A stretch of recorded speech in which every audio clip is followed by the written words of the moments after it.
নমস্কাৰ বন্ধুসকল, আপোনালোকৰ বহুতৰে কাৰণে অজানিতে মোৰ জীৱনত এটা ঘটনাই ঘটিছে বুলি ক'ব লাগিব, বা এটা কাহিনী এটা মোৰ লগত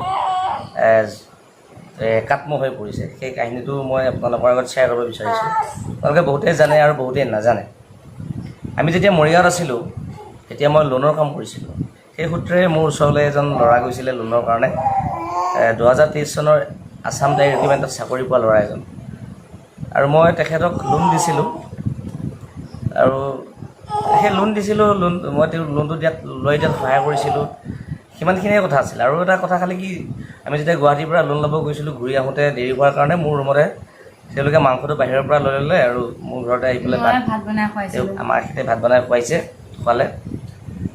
গ'ল কথা গৈছিল, আমি তাৰ পৰা গুচিও আহিলোঁ। আমাৰ মানুহজনী পঢ়া শেষ হ'ল। আপোনালোকে জানে তাই ANM তেতিয়া 2য় বৰ্ষৰ ছাত্ৰী আছিলে মই যেতিয়া তাইক লগ পাইছিলোঁ। বছৰটোৰ শেষ হ'ল, তাই পঢ়া শেষ হ'ল। আমি সপৰিয়ালে আকৌ আশীৰ্বাদত আহি থাকিলোঁহি। তাৰ কিমানমানৰ পাছতে খবৰ পালোঁ, এটা খবৰ শুনিলোঁ যে প্ৰথমতে বেলেগ বুলি ভাবিছিলোঁ। সেই যিজন ল'ৰাক মই লোন দিয়াত সহায় কৰিছিলোঁ বা লোন লৈ দিছিলোঁ, সেইজন ল'ৰাৰ অকাল বিয়োগ ঘটিছিলে। আৰু ইয়াৰ হঠাতে অকাল বিয়োগ মানে হঠাতে হোৱা আৰু অকাল বিয়োগ ঘটিছিলে। ল'ৰাজন বয়স মোতকৈ বহুতেই সৰু। এইবাৰ তাৰ খুব সম্ভৱ 24 বছৰমান হ'লহেঁতেন। 24 বছৰমান হ'লহেঁতেন মানে এইবাৰ। খবৰটো শুনি বৰ পিছত সি বুলি মই জনা নাছিলোঁ। তেতিয়া মাকে মোলৈ ফোন কৰিলে। মাকে ফোন কৰি মোক ক'লে যে বোপাই তেনেকুৱা যে তুমি যে লোন লৈ দিছিলা অলকেশ নাথ নামে ল'ৰাজনক।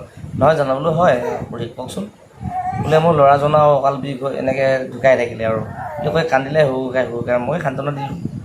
মই অলৰেডি কাহিনীটো শুনি আছোঁ, কিন্তু সিয়ে ল'ৰাজন বুলি, সেই ল'ৰাটোৱে যে সেইজন বুলি জনা নাছিলোঁ। আৰু আপোনালোকে যিসকলে মোৰ ভিডিঅ' একেৰাহে চাই থাকে তেওঁলোকে জানে যে মই তেওঁলোকক লৈ এটা ভিডিঅ' বনাইছিলোঁ, সহায় ভিক্ষা মাগিছিলোঁ। ভিডিঅ' বনাই যোনে যি এই সহায় মাতি হ'লে সহায় কৰক বুলি ভিডিঅ' বনাইছিলোঁ। কথাটো হ'ল, যেতিয়া লোনৰ কথাটো তেওঁলোকে ভয় খায় যে কি কৰিলে ভাল হ'ব, কি নকৰিলে ভাল হ'ব। মোলৈ ফোন সঘনাই মই গ'লোঁ। তেনেকৈ অহা যোৱা চলোতেই মানে সেই অভাগা পিতৃ মাতৃ হ'লে মোক সন্তান পাতি ল'লে। মানে কি, বায়'লজিকেলি নহ'লেও ময়ো যিহেতু এখন অসহায় মাতৃয়ে মোক ল'ৰা পাতি লৈছে, মই কেনেকৈ নাকচ কৰোঁ। আৰু জানে ময়ো অলপ মানুহটো ইম'চনেল আৱেগিকে হয়। সেয়ে মই হ'ব দিয়ক, মই আপোনালোকৰ ল'ৰা হিচাপে যিখিনি সহায় কৰিব পাৰোঁ মোৰ খাদ্য অনুসাৰে মই কৰি থাকিম। সেই সংক্ৰান্তে অহা যোৱা চলি থাকিল। আমাৰ মাজত ঘনিষ্ঠতা বাঢ়ি গ'ল আৰু মই হৈ পৰিলোঁ দুহাল পিতৃ মাতৃৰ সন্তান। 2জন পিতৃ আৰু 2জন মাতৃ, মোৰ 2গৰাকী মাতৃ মোৰ। তাৰে এজন পিতৃ মোৰ ইতিমধ্যে দেহাৱসান ঘটিছে, আপোনালোকক সকলোৱে জানেই। এতিয়া বৰ্তমান মোৰ 2গৰাকী মা আৰু এজন পিতৃ মোৰ জীয়াই আছে। যি নহওক, পিতৃ মুখতে কোৱা পিতৃয়ে হওক, পাতি লোৱা হওক, পিতৃ মাতৃয়ে যদিহে আপুনি অন্তৰৰ পৰা পিতৃ মাতৃ বুলি ভাবিব পাৰে, তেনেহ'লে পিতৃ মাতৃয়ে নহয় জানো। কত অনাথ ল'ৰা ছোৱালী জানো এটা তেনেকুৱা এহাল পিতৃ মাতৃ বুলি ডাঙৰ হোৱা নাই জানো। ঠিক তেনেকৈ মই যেনিবা জনা হ'লোঁ, কিন্তু মই আধ্যাত্মিক জ্ঞানো বাঢ়িল। সেই হিচাপে মই সেইহাল পিতৃ মাতৃক সঁচাকৈ মোৰ পিতৃ মাতৃৰ দৰে জ্ঞান কৰোঁ। এতিয়া কথাটো হ'ল, এই কথাটোৰ পৰা মই কথাটো কিয় উলিয়াই আকৌ মই আপোনালোকক এটা খবৰ দিবৰ কাৰণে সেই কথাটো উলিয়ালোঁ। এটা খবৰ আপোনালোকক দিবলগীয়া আছে। কিন্তু মই কি ধৰণে এতিয়া লোনটোত সহায় কৰিম, বেংকেতো নামানে। তাৰপিছত মোৰ আৰু এজন দাদা আছে, শৰ্মাদা বুলি কয়। দুইজনে খুব বিচৰাত লাগিলোঁ। তাৰ প্ৰফাইলটো গোটেই খুচৰিলোঁ, চালোঁ যে এটা SBI লাইফত এটা সুৰক্ষা পলিচি মাত্ৰ 2টা EMI দিছিলে। তাকো 295K 295K মানে কি 500মান টকা 600মান টকা এটা EMI দিছিল। তেনেকুৱা ঢুকাই থাকিলে। তুমি তেখেতক উলিয়াই লৈ যোৱাচোন আপোনালোকে। তাৰপিছত আমাৰ মানে অকণমান আশা এটা জিলিকীয়া, ক্ষীণ আশা এটা পালোঁ। যিয়ে নহওক, তাৰ কভাৰেজটো 2 লাখমান আহিব সুৰক্ষা পলিচি। মই ভাল পালোঁ আৰু বঢ়িয়াকৈ কষ্ট কৰি পেলাই পলিচি ডকুমেণ্টখন উলিয়ালোঁ। যিহেতু এইটো এটা আছিলে মানে SBI যিটো ইউনো এপৰ থ্ৰুৱেদি এটা আছিলে, তেনেকুৱা কোনো ফিজিকেল ডকুমেণ্ট নাছিলে। গতিকে বহুত কষ্ট কৰি পেলাই ডকুমেণ্টখন উলিয়ালোঁ। পলিচি ডকুমেণ্টখন উলিয়াই ইতিমধ্যে যেতিয়া মই নমিনী তাত আছিলে দেউতাক, মানে মোৰ দেউতা এতিয়া বৰ্তমান, দেউতাকক লৈ গ'লোঁ। লৈ যাওঁতেই মানে SBI লাইফৰ অফিচত এজন দাদাৰ লগত চিনাকি হ'ল। দাদাই গোটেই কাহিনীখিনি যেতিয়া মই ক'লোঁ দাদাই বৰ দুখ পালে যে মানুহৰ জীৱন উৎসাহ যিটো ল'ৰাৰ কাৰণে সংসাৰখন যেনে তেনে এখন পিছ পৰি থকা ল'ৰা ছোৱালীকেইটা পঢ়াত খুবেই ভাল আছিলে কিন্তু বাপেক মাকে খুব কষ্ট কৰি পঢ়াইছে ল'ৰা ছোৱালীহঁতক আৰ্থিক অৱস্থা যিমান ভাল নহয় সি চাকৰিটো পাই পেলাই যেনে তেনে এপদকে ধৰি টিভিটো লৈছে মোবাইল এটা লৈছে ঘৰটো যেনে তেনে বনাইছে এই আৰম্ভ হৈছিলে 6 মাহমান হৈছিলে চাকৰি পোৱা ভগৱানে আকৌ তাকো লৈ গ'ল ইপিনে ইফালে বাপেকে কাম কৰিব নোৱাৰে ডায়েবেটিছ হৈ এখন ভৰি মানে ফুটা ওলাই গ'ল খোজকাঢ়িব নোৱাৰে চাইকেল চলাব নোৱাৰে খোজকাঢ়িবই নোৱাৰে চাইকেলনো কেনেকৈ চলাব তেতিয়া সেই দাদাজনে সেই হেৰিটো মানে পলিচিটো ক্লেইম কৰিবৰ কাৰণে যেতিয়া আমি নগাঁৱৰ অফিচলৈ গ'লোঁ সেই দাদাজনে যেতিয়া মোক এটা বুদ্ধি দিলে যে এই যিহেতু মানুহ ভাল অকলশৰীয়া হৈ গ'ল এই লোককতো চলা ফুৰা ব্যৱস্থা এটা কৰি দিব লাগিব হয় এটা কাম কৰক চলা ফুৰা ব্যৱস্থাটো বা এই পইচাটো 2 লাখ টকা ভৰাই চালে কিবা এটা কৰিব দুইজনৰ নামত এগেইনষ্টত এটা পলিচি খুলি দিয়ক মাকক এটা পলিচি খুলি দিয়ক দেউতাক নমিনি আৰু দেউতাকক এটা পলিচি খুলি দিয়া মাকক নমিনি কৰি পেলাই তেতিয়া ভগৱানে নকৰা কোনোবা যিজনে আগত যায় তেতিয়া চলিবলৈ অসুবিধাটো নহয় পিছৰজনৰ সুবিধা যাতে অকণমান সুবিধা হয় একদম বহুত ধুনীয়া কথা এটা দিলে হয় এইটো একদম গ্ৰহণযোগ্য আৰু বয়সো আছে তেওঁলোকৰ এজনৰো 50 খৰচ পোৱা নাই এতিয়ালৈকে বা কৰিছে যদিও 60 খৰচ পোৱা নাই দেউতা চাগে 50 মানেই হ'ব মা কম মা বেছি বয়সৰ মানুহ নহয় সেই সূত্ৰে মই ভাবিলোঁ তাৰপিছত মই দাদাক ক'লোঁ দাদা মইতো সেইখিনি জানেই মই কিমান মোৰ লোনৰ কাম বন্ধ হৈ গ'ল আজিকালি লোনৰ কাম তেনেকৈ কৰিব নোৱাৰা হ'লোঁ লোনৰ কাম আজিকালি সেই খেলি মেলি হৈ গ'ল লোনৰ কাম মই পইচাই মই কামেই কৰিব নোৱাৰা হ'লোঁ গতিকে মই এটা মানে কি কয় নিবনুৱা হৈ আছোঁ মই এনি টাইম কামৰ সন্ধানতে থাকোঁ কিবা এটা কাম কৰোঁ জানেই যোৱা বছৰ মই আছাম ডাইৰেক্ট ৰিক্ৰুটমেণ্টত ময়ো পাছ কৰিছিলোঁ যদিও ফাইনেল লিষ্টত মোৰ নাম নাহিলে হয়তো আহিলে হয় এইবাৰ যিটো নিয়ম কৰিছে চৰকাৰে সেইবাৰে যদি কৰিলে হয় গ্ৰেজুৱেটবিলাকে 4th গ্ৰেড লেভেলৰ হেৰি দিব নোৱাৰিব বুলি এপ্লাই কৰিব নোৱাৰিব বুলি যদি তেতিয়াই ক'লে হয় গতিকে মই চাকৰি তেতিয়াই পালোঁ হয় কাৰণ গ্ৰেজুৱেট লেভেলৰ ল'ৰা ছোৱালীয়ে বহুতে আমাৰ চাকৰি খাই দিলে মই পাছ কৰি পেলাইও ৰিটেনটো পাছ কৰি পেলাইও চাকৰি নাপালোঁ যদিহে এই নিয়মটো যোৱাবাৰ কৰিলে হয় মই এইবাৰ চাকৰি পালোৱে হয় আৰু আপোনালোকক সদায় মোৰ চলা অসুবিধা এই ধৰণৰ কথা কৈ থাকি আমনি নিদিলোঁ হয় যিয়ে নহওক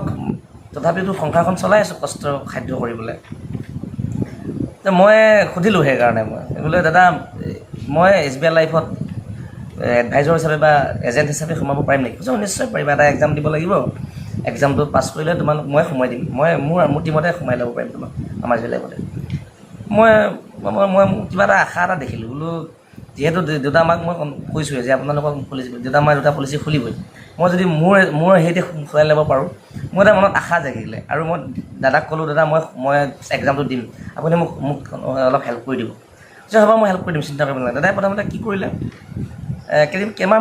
কেইমাহমান নহয় নেকি এমাহমানেই হ'ব এমাহমানৰ পাছতে দাদাই এপ্লাই কৰি দিলে এক্সামটোৰ কাৰণে তাৰপিছত দাদাৰ এটা ভুল হ'ল কি দাদাই ভালকৈ নাচালে 2টা বজাত এক্সাম আছে দাদাই ক'লে 3টা বজাত এক্সাম আছে মোক 2টা বজাত পোৱাকৈ মাতিলে যদি মই 1টা বজাতে পাইছিলোঁগৈ কিন্তু দাদাই ভাবি আছিলে 3টা বজাত এক্সাম গতিকে 2টা বজালৈকে মানে আলোচনাকৈ কৰিলোঁ আৰু কেনেধৰণৰ প্ৰশ্ন আহিব পাৰে মোৰ পঢ়িবলৈ সময় নাই এইকেইদিন জানে আপোনালোকে তাৰপিছত যেতিয়া 2টা বজাত ভালকৈ চাওঁ ফোন কৰিলে যেতিয়া পিছত নাই নহয় এক্সামটো হৈ গ'ল 2টা বজাত এক্সাম চালোঁ এডমিটখন ময়ো চোৱা নাছিলোঁ দাদাই জানেই আৰু দাদা বৰ বিশ্বাস কৰি আছিলোঁ নাই টাইমটো পাৰ হৈ গ'ল তেতিয়া সেইটো মানে এপ্লাই কৰোঁতে 500 টকাকৈ যায় দাদাৰ 500 টকা গ'ল আৰু এনেকৈ গ'ল কৈছে হ'ব দিয়া এইটো মোৰ ভুল আৰু নেক্সটবাৰ এবাৰ মই মাতিম আহিবা নেক্সটবাৰ আকৌ এপ্লাই কৰিলে তেতিয়া দেউতা অসুখ হৈ থাকোঁতে আৰু দেউতা অসুখ হৈ আছিলে দাদাৰ অসুখ হৈ আছিলে যে দেউতা আছিলে মানে তাৰপাছত এপ্লাই কৰিলে যেতিয়া তাৰিখটোত পোৱা আগতেই মানে 2 দিনৰ আগতে দেউতা ঢুকাই থাকিলে তেতিয়া মই কেনেকৈ যাওঁ এতিয়া সেইবাৰো কেঞ্চেল হ'ল দাদা মানে 1000 টকা সেইবাৰো দেউতা মানে 1000 টকা গ'ল আৰু টোটেল দাদাৰ তাৰপিছত এইবাৰ আৰু দাদা অসুখ হৈ আছে যদিও মই তেখেতক কৈছোঁ বোলো দাদা আপুনি এবাৰ এপ্লাই কৰি দিয়ক দাদা যদি কিবা হয়ও মই এনেকৈ হ'লেও মই এইটো ডেছে গৈ হ'লেও মই এক্সাম দিমেই তেনেকৈ নহওক মই এক্সাম এবাৰ আপোনাৰ 500 টকা ৱেষ্ট যাব নিদিওঁ হয় এপ্লাই কৰাৰ পাছতে দাদা ঢুকালে নহয় কিন্তু পঢ়িব একোৱে পঢ়াই নাই মানে এই ড্ৰেছে গৈ তেজপুৰ পালোঁগৈ তেজপুৰত গৈ IRDI এক্সামটো দিলোঁগৈ খুব চিৰিয়াছকৈ এক্সামটো দিয়াৰ কাৰণেই চাগে 50ৰ ভিতৰত 26 পাই পেলাই মই পাছ কৰিলোঁ এইটোৱে আছিল সুখবৰ আপোনালোকৰ কাৰণে হয় পাছ কৰিলোঁ এতিয়া মই 15 পালে পাছ 26 পাইছোঁ তাৰমানে পাছ মই বৰ্তমান এতিয়া SBI লাইফৰ এডভাইজৰ বা এজেণ্ট গতিকে বহুত সকলোকে মই খবৰটো জনাব বিচাৰি আছিলোঁ, কিন্তু এই কাহিনীটোৰ লগত একাত্ম কৰি পেলাই মই, কাৰণ SBI লাইফলৈ মই গ'লোঁ কেনেকৈ, এই কাহিনীটো জড়িত হৈ আছে। সেইহাল পিতৃ মাতৃয়ে মোক ল'ৰা পাতি ল'বলগীয়া হ'ল, সি মোৰ তাত লোন লোৱাৰ কাৰণে, লোনটো ক্ল'জ কৰাৰ ক্ষেত্ৰত। এতিয়া ভাগ্য ভাল যে সেই পলিচিটো থাকিল বুলিহে, সুৰক্ষা পলিচিটো আছিল, 2 লাখ টকা এটা কভাৰেজ পাব তেওঁলোকে। এটা কথা মই নিজে গম পাইছোঁ যে LICতকৈ SBI লাইফ সেইটো কাৰণে ভাল, এজ এ হেৰি ক্ষেত্ৰত মানে ক্লেইমৰ ক্ষেত্ৰত খুব সোনকালে হয়। LIC বহুত দীৰ্ঘম্যাদী হয়, এটা খুব জেনেৰেল মেচিউৰ্ড ক্লেইম এটাও বহুত টাইম লাগে, কিন্তু SBI লাইফত মেচিউৰ্ড ক্লেইম নহ'লেও এইটো কিমান আৰ্লি ক্লেইম হৈছে, এইটো ক্লেইমতে 4 মাহত মাত্ৰ হৈ গৈছে। যদি মোক এজন খুদ LIC এজেণ্টে কৈছে যে যদি এইটো LIC কেছ হ'ল হয় 2 বছৰমান লাগে, 2 বছৰ নালাগিলে 1 বছৰ যে ওপৰত লাগিল হয় গেৰাণ্টি। খুব মানে লেণ্ডি প্ৰচেছ হয় LIC। গতিকে বহু মানুহে জানা হৈছে, আৰু সেইকাৰণে এতিয়া বৰ্তমান SBI লাইফৰ ডিমাণ্ডটো বেছি, আৰু SBI লাইফৰ এজেণ্টৰ কম লাভ হয়, আৰু যিজনে খোলে তেওঁলোকৰ বেছি লাভ হয়। LICত আকৌ এজেণ্টৰ লাভ হয়, মানে LICয়ে মানুহক ইণ্টাৰেষ্টটো কম দিয়ে, কিন্তু এজেণ্টক সেই কমিশ্যনটো বেছি দিয়ে। কিন্তু SBI লাইফত কমিশ্যন কম আৰু এজেণ্টৰ কি কয় কাষ্টমাৰৰ ইঞ্চুৰাৰৰ মানে লাভটো বেছি হয় চুদৰ। গতিকে মই খবৰটো দিয়াৰ কাৰণটো এইটোৱে, আপোনালোকে সততে মোক কৈ থাকে যে আমাৰ অৱস্থাটো দেখি পেলাই আমাৰ ইমান বিপদৰ ওপৰত বিপদকৈ সংসাৰখন চলি গৈ আছে। আপোনালোকৰ বহুতে আমাৰ প্ৰতি দয়া উপজে, মানে বেয়া লাগে বহুতে সহায়ো কৰিছে। মই নাম বনাব নোখোজোঁ, তেওঁলোকে নাম প্ৰকাশত অনিচ্ছুক। মোক ডিব্ৰুগড়ৰ বাইদেউ এজনীয়ে বহুত সহায় কৰিছে, তেনেকৈ 2-4 মোক সহায় কৰিছে, কিন্তু মই আৰ্থিক সহায় ল'ব নিবিচাৰোঁ। মই এবাৰ লাইভ আহি পেলাই কোৱা কথাটো মই বৰ পস্তাইছিলোঁ, মই কৈছোঁৱে এইবাৰ মই বেলেগে মোক কোৱাৰ কাৰণে যে কৰক এইটো একো নহয়, মানুহে সহায় কৰিব, কিন্তু মই নিজে লাজ পাইছোঁ। গতিকে মোক আৰ্থিক সহায় নালাগে। যদি আপোনালোকে আমাক সঁচাকৈ ভাল পায়, আমাৰ ফেমিলিটোক যদি সঁচাকৈ আশীৰ্বাদ কৰিব বিচাৰে, বা আমাৰ কিবা এটা হোৱাটো বিচাৰে, আমাৰ সংসাৰখন যেনে তেনে চলি যোৱাটো বিচাৰে, ছোৱালী দুজনীক এটা ভাল ভৱিষ্যত দিয়াটো বিচাৰে, আমাৰ মানে কি আমাৰ অৱস্থাটো অলপ টনকীয়াল হ'লে ছোৱালী দুজনীক ভৱিষ্যতটো আমি ভালকৈ বনাব পাৰিম। গতিকে এই খবৰটো দিয়াৰ কাৰণটো এইটোৱে, যদি কোনোবা ইচ্ছুক ব্যক্তি আমাৰ শুভাকাংক্ষীয়ে আমাৰ এইবিলাক এটা পলিচি খুলিবলগীয়া হৈ আছে বা খুলিম বুলি ভাবি আছে ভৱিষ্যতলৈ, বেলেগত নুখুলি আমাৰ তাতে SBI লাইফ এটা বিভিন্ন ধৰণৰ প্ৰডাক্ট আছে আমাৰ তাত। কিন্তু মই এতিয়া বৰ্তমান আপোনালোকক প্ৰডাক্টখিনিৰ বিষয়ে একো নকওঁ, আৰু মই নাজানো, কাৰণ মই মই যোৱা পৰহি এক্সাম দিব গৈছিলোঁ, পাছ কৰিছোঁহে। আজি মোৰ আইডিটো লগ ইন হৈছে, মোৰ বাই পষ্টত মোৰ এপইণ্টমেণ্ট আৰু হেৰি আহিবহে ট্ৰেইনিঙৰ কাৰণে। মোক এই সকামটো পাছতে মাতিব, দাদাৰ সকামটো বৃহস্পতিবাৰে শনিবাৰে, মানে কাইলৈ অহা পৰহিলৈ হেৰি আৰু পৰহিলৈ কৰম, এই সকামৰ পাছতে মোক মাতি পেলাই ট্ৰেইনিং দিব। ট্ৰেইনিঙৰ পাছতহে মই প্ৰডাক্টখিনিৰ বিষয়ে জানিম আৰু আপোনালোকক অৱগত কৰিব পাৰিম। গতিকে যদি কোনো হতাশ হয় আমাৰ শুভাকাংক্ষী ব্যক্তিয়ে বা ব্যক্তি বুলিয়ে নকওঁ, মানুহে আৰু আমাক সহায় কৰিব বিচাৰে, আমাক আৰ্থিক সহায় কৰিব নালাগে, মোৰ তাত এটা পলিচি খুলি পেলাই আমাক কৃতাৰ্থ কৰিব বুলি আশা থাকিলে। তুমি কিবা ক'বা? মই এনেকৈ ক'ব বিচাৰোঁ, পলিচি এটা খুলি আমাক মানে সেইটোৱে হেল্প হিচাপে বহুত ডাঙৰ হেল্প বুলি ভাবি ল'ম। আমি ফেচবুকত হেপী ফেমিলি, সুখী পৰিয়াল হিচাপে আপোনালোকৰ পেজ খুলি পেলাই সকলোৱে জানে এই হেপী ফেমিলিটোৰ হেপীখিনি যাতে বজাই ৰাখিব পাৰোঁ, তাৰ কাৰণে আপোনালোকৰ এইখিনি, কাৰণ বেলেগ এজন এজেণ্টত খুলিলেও খোলা, মোৰ তাত খুলিলেও খোলা, একেই কথা নহয় জানো, তাতো একেটাই। গতিকে বহুত হেৰি আছে, বেলেগ অপশ্যন আছে। মোৰ নাই লোনৰ কামৰ যোগেদি এহাল পিতৃ মাতৃক পাইছোঁ, এটা জব সৰু সুৰাকৈ হওক, এটা জব অলকে হেৰাই গ'ল, এতিয়া কি ক'ম আৰু। ছোৱালীজনীৰ দায়িত্ব মই কালি গৈছিলোঁ, ক'লোঁ হ'ব দিয়ক, মই ছেপ্টেম্বৰলৈকে মোৰ পৰীক্ষাটো আছাম ডাইৰেক্ট মানে এবাৰ আকৌ দিম বাৰু, পাওঁ নাপাওঁ মই এবাৰ কম্পিটিশ্যন বেছি, কম্পিটিশ্যন হাই হ'ব, এবাৰ আশা নকৰোঁ, কাৰণ পঢ়িব সময় পোৱা নাই। গতিকে সেইটো আশা নকৰোঁ, কিন্তু তথাপি পঢ়িম অলপ এই সকামটো যোৱাৰ পাছত, আৰু পঢ়ি পেলাই ছেপ্টেম্বৰলৈকে মই যেনে তেনে সংসাৰখন চলাম। ছেপ্টেম্বৰৰ পৰা মই চাকৰিটো এক্সাম দিয়াৰ পাছতে মই বহি নাথাকোঁ, কিবা এটা কামত লাগিম, কিবা কামত লাগিম আৰু ছেপ্টেম্বৰত এক্সাম দিয়ে মই বহি নাথাকোঁ, কিবা এটা কামত লাগি মই যিজনী মানে অলকেশ্বৰ ভনী, মানে মোৰ ভণ্টি, এতিয়া যিহেতু মই মাক দেউতাকে মোক সন্তান বুলি ভাবে, পুত্ৰ ডাঙৰ ল'ৰা বুলি ভাবে, গতিকে সেই সূত্ৰে তাই মোৰ ভণ্টি হ'ল। তাইৰো মই ভৰণ পোষণ, তাই GNM পঢ়ি আছে, তাইক কৈছোঁ মই মাহে তোমাকো কিবা এটা দি, তাইক কোৱা নাই, মাক বাপেকক কৈছোঁ যে মই তাইক ককায়েক জীয়াই থকাহেঁতেন দিলেহেঁতেন, তাইক পঢ়া শুনাই সহায় কৰিলেহেঁতেন। ময়ো ছেপ্টেম্বৰ মাহৰ পৰা মই কিবা এটা লাগোঁ, মই তাইকো সহায় কৰিব লাগিব, পিতৃ মাতৃকো চাম। মোৰ পিতৃ মাতৃ মানে এতিয়া বহুত হ'ল আৰু, এতিয়া মা আছে, দাদাহঁতৰ বৌটো এতিয়া বিধৱা হ'ল, বৌ ল'ৰা ছোৱালী হ'লগৈ, মোৰ দায়িত্ব বাঢ়িহে গ'ল মানে। দায়িত্ব এইফালেতো মোৰ সংসাৰখন আছেই, তাৰোপৰি এহাল পিতৃ মাতৃ আৰু যদি ভণ্টি, দাদাহঁতৰ কথা বাদ দিলোঁ, দাদাহঁত এতিয়া ইণ্ডিপেণ্ডেণ্ট সিহঁতে কেনেকৈ চলিব, কিন্তু বৌ আৰু বৌ ল'ৰা ছোৱালী হাল মানে এতিয়া সদ্যহতে যিজনী বৌ মোৰ বিধৱা হ'ল আৰু মা, এইখিনি দায়িত্ব মইতো বেছি মোৰ খাদ্য অনুসাৰে ল'বও লাগিব, একেবাৰে নল'লেতো নহ'ব, সকলোৰে দায়িত্ব ল'ব লাগিব। গতিকে আপোনালোকে আশীৰ্বাদ কৰিব আৰু মোক আপোনালোকে যদি কোনোবাই ভাবি আছে আৰু যে পলিচি এটা খুলিব লাগিব, ইঞ্চুৰেঞ্চ এটা খুলিব লাগিব বুলি, তেতিয়া মোৰ তাতে খুলিব বুলি মই আশা কৰিলোঁ, সেইকাৰণে ভিডিঅ'টো বনালোঁ।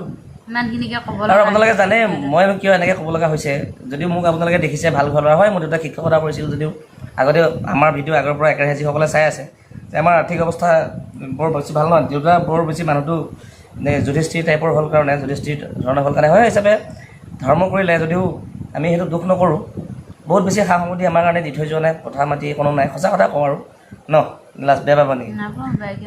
আমাৰ সঁচাকৈ পথাৰ মাটি এখন নাই, ভেটিটোৱে যি আছে, ভেটিটোতে 4টা 5টা বাঁহে হ'ব, মানে বাঘো আমি ইয়ালৈকে অনাত ব্যৱস্থা কৰিম, আহিব মানে, বা ইয়াতে মানে দেউতাৰ ইচ্ছা আছিলে, শেষ ইচ্ছা আছিলে যে তাই অকলশৰীয়া ভাগিন এটাই আমাৰ, গতিকে বেলেগত থাকিব নালাগে, ইয়ালৈকে লয়, মানে দেউতাৰ ইচ্ছা আছিলে সেইটো বাকী একো সম্পত্তি বুলিব নাই আৰু জানেই মোৰ ইটোত কাপোৰৰ ব্যৱসায় কৰিম বুলি ক'লোঁ, কাপোৰৰ ব্যৱসায় মই অকণমান পইচাৰ কাৰণে চিকিউৰিটি মানি দিব নোৱাৰা কাৰণে কাপোৰ ব্যৱসায়টো ধ্বংস হ'ল, কাপোৰখিনি মই চমজাই দিবলগীয়া হ'ল।